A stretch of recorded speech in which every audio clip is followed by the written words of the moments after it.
जमलं जमलं. माईक मात्र क्लिअर ठेवा रे बाबा. जमलं मग जमलं, राहू दे राहू दे. सुरुवातीलाच पहिल्यांदाच माफी मागते, उशीर झाला.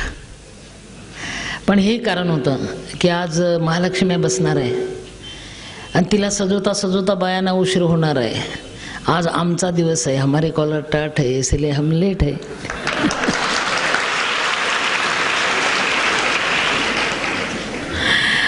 आजकाल प्रश्न पडतो, किसे अपना बनाऊ कोई काबिल नहीं मिलता. फक्त सिटी मारू देऊ नका, इतकं क्लिअर करा. किसे अपना बनाऊ कोई काबिल नहीं मिलता. पत्थर बहुत मिलते हैं लेकिन दिल नहीं मिलता.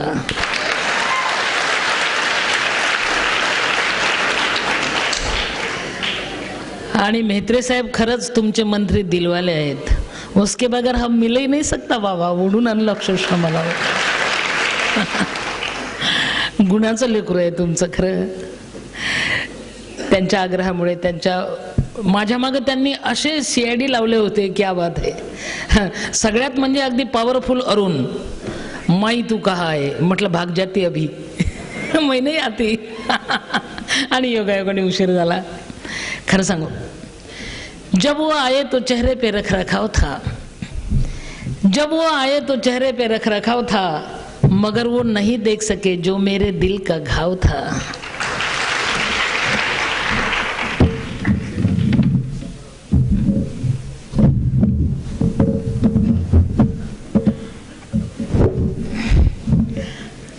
खरं सांगू, काळजातले घाव तेव्हा बोलायला लागतात, अनुभव हीच खात्री. आजकाल जग इतकं फास्ट झालं ना, आजकाल जग इतकं फास्ट झालं. परवाला एका ट्रकवर लिहिलेलं मी वाचलं. मला जास्त वाचता नाही येत, थोडंफार येतं. परवाला एका ट्रकवर 2 ओळी लिहिल्या होत्या, भगवान सबका भला कर. मला लई बरं वाटलं. भगवान सबका भला कर खाली लिहिलं होतं मोठ्या अक्षरात. वरच्यापेक्षा खालची ओळ मोठी होती. भगवान सबका भला कर मगर सुरुवात मुझसे कर.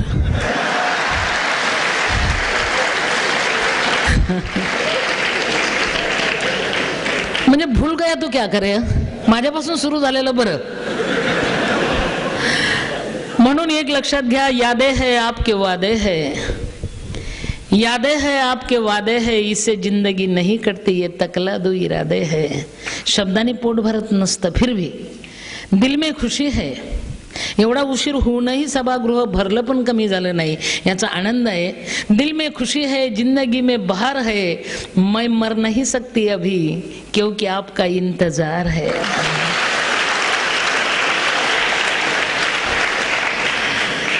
खरं ही कमाई आहे बाबा इथल्या कार्यकर्त्यांची, की एवढी सगळी लोक येऊन बसले, अगदी नंबर लावून वर पण जाऊन बसले. बाबे काय खरं नाही बाबा, अगदी इधर उधर सब पब्लिकच. म्हणून एक लक्षात घ्या, मी सुरुवातीलाच कबूल करते, चुकलं माकलं माफ करा. मी मराठी 4थी पास आहे. पास आहे पण मी मराठी 4थी पास आहे. आणि आश्चर्य म्हणजे फुल टाइम नाही, हाफ टाइम. कारण सकाळी म्हशी वळायच्या, म्हशी पाण्यात बसल्या, अंगाला ऊन लागल्याशिवाय म्हशी पाण्यात बसत नाही. म्हशी पाण्यात बसल्या की मी शाळेत जायची. आणि खरं सांगू, शाळेत उशिरा आला म्हणून मास्तरने मारायचं, म्हशी पाण्यातून उठून शेतात घुसल्या म्हणून शेतकऱ्यांनी मारायचं. डबल मार खात मराठी 4थी पास, सिंधुताई सपकाळ जिंदाबाद.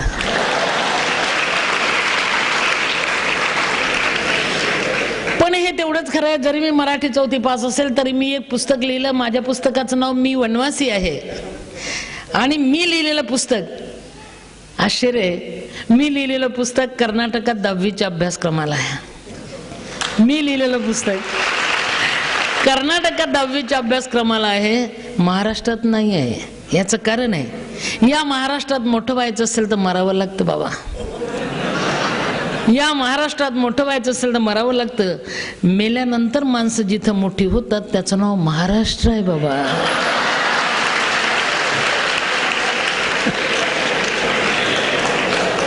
पण याच महाराष्ट्रामध्ये कुवत आहे, धमक आहे, नीती आहे, संस्कृती आहे. सोन्यासारखे माणसं मातीमोल झाले म्हणून मातीचं सोनं झालं. सोन्यासारखी माणसं मातीमोल झाले महाराष्ट्रात म्हणून मातीचं सोनं झालं. पुन्हा नव्याने संपले, नव्याने उगवले. हा वसा, ही परंपरा महाराष्ट्राची आहे. म्हणून मी खरं सांगते की मी महाराष्ट्राची आहे, मी महाराष्ट्रात आहे. अजून एक सांगू, बहिणाबाई महाराष्ट्राची आहे, गाडगेबाबा महाराष्ट्राचे आहे, कोण नाही महाराष्ट्राचं. आणि तुम्ही जिथं आहात ते तर तीर्थक्षेत्रच आहे. म्हणजे महाराष्ट्राचं सगळे हे महाराष्ट्रात झालेले आहे. पण एक खरं, भांडवल किती होतं त्यांचं. गाडगेबाबा एक झाडू एक मडकं, बाद जिंदाबाद जिंदगी. हे माझ्या टिबूजी सारखा संत कुणी नाही जगी. केवढे परिवर्तन नाही. पहिले डेब्या, नंतर डेबूजी, गाडगं सांभाळलं म्हणून गाडगेबाबा. किती अवस्थेतून माणसाला जावं लागतं नाही. माझ्या डेबूजी सारखा संत कुणी नाही जगी, ज्यानं ऐकियले बोल त्यानं लुटली रे सुगी. गाडगेबाबा अंगी चिन्ह्याचं लियाले, अंगी चिन्ह्याचं लियाले, हाती ढोबर मातीचं, दिसा फिरण कितीही चाले कीर्तन रातीचं. लाखो रुपयाची राशी ही त्यांच्या बोलीनं खेयली. गाडगेबाबा लाखो रुपयाची राशी ही त्यांच्या बोलीनं खेयली, एका तांब्याच्या पैशाले नाही नजर चयली. गाडगेबाबा किडे जलमेगा किती, गाडगेबाबा होणे नाही. किडे जलमेगा किती, कोण मोजते त्यायले, हिरासाच व्हावा गा पुन्हा वऱ्हाडी मायले.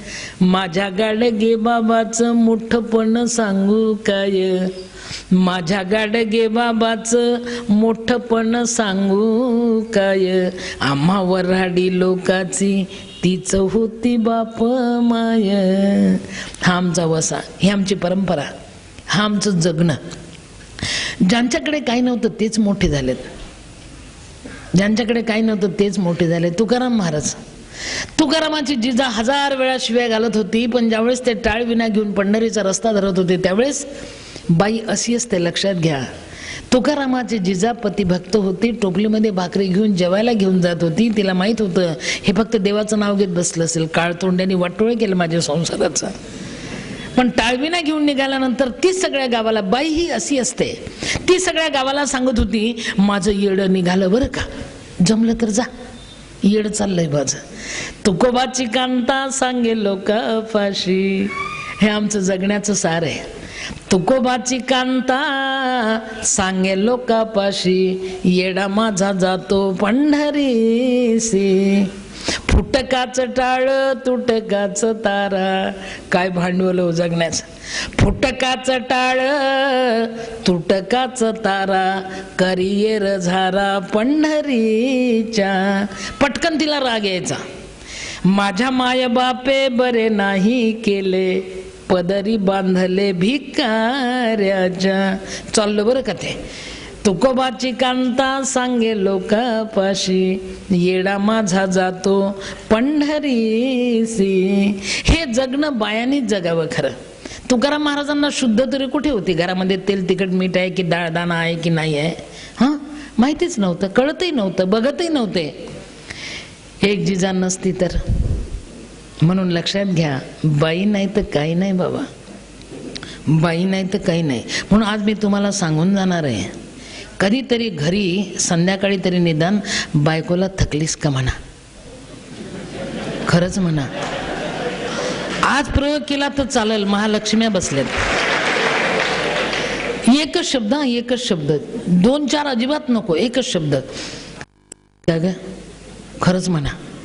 आणि मग परिणाम बघा कसा होतो. फायदा तुमचाच आहे. तुम्ही फक्त थकलीस का म्हणा, ती तुम्हाला सांगेल छो मी कसली थकली, तुमचंच थोबडं उतरलं बरं का. नेमकं तेव्हा उतरलेलं थोबडं तिला दिसते, पण तुम्ही थकलीस का म्हणत नाही. जर म्हणायचं असेल ना तर कृपा करून माणुसकीने म्हणा. परवाला निफाडला माझं भाषण होतं आणि मी भाषणात सांगितलं, बाबा कधी तर थकलीस का म्हणा रे, एका शब्दाची भुकी आहे रे ती, काय नको तिला, सगळं राष्ट्र खांद्यावर घेईल ती घराचं, पण थकलीस का म्हणा. खरं सांगू, घरामध्ये वाढदिवस कोणाचे कधी असतात हे तिला माहिती असते, कोणाला काय आवडते हे तिला माहिती असते, पण तिला काय आवडते हे कुणालाही माहिती नसते बाबा, हे कुणालाही माहिती नसते. म्हणून थकलीस का म्हणा असं सांगितलं आणि एक मोठाच्या मोठा पेहलवान उठला, चौकोनीच होता बाबा. पेहलवान अंगाने मोठे असतात, मनाने अलवार असतात. त्याला वाटलं साला शुभस्य शीघ्रम, उशीरच झाला, आजच उद्घाटन करून टाकूया. ते भाषणातच उठलं, ताड ताड घरी गेलं आणि बायकोला म्हटलं इकडं ये. ती घाबरतच आली. म्हटलं तुझ्या आईला तुझ्या थकलीस का.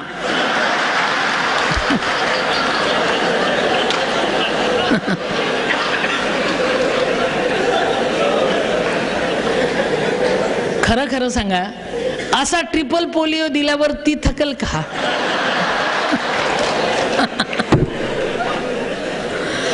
म्हणून पहिलवानाच्या भाषेत थकलीस का म्हणू नका बाबा. तुम्ही अलवार मनाने म्हणा, किती ग मरमर करतेस, नाही सकाळपासून संध्याकाळपर्यंत मी बाहेर जातो, घरी नसतोच, तू सगळ्या जागा रिकाम्या भरून काढते, किती ग करतेस, नाही थकलीस का ग.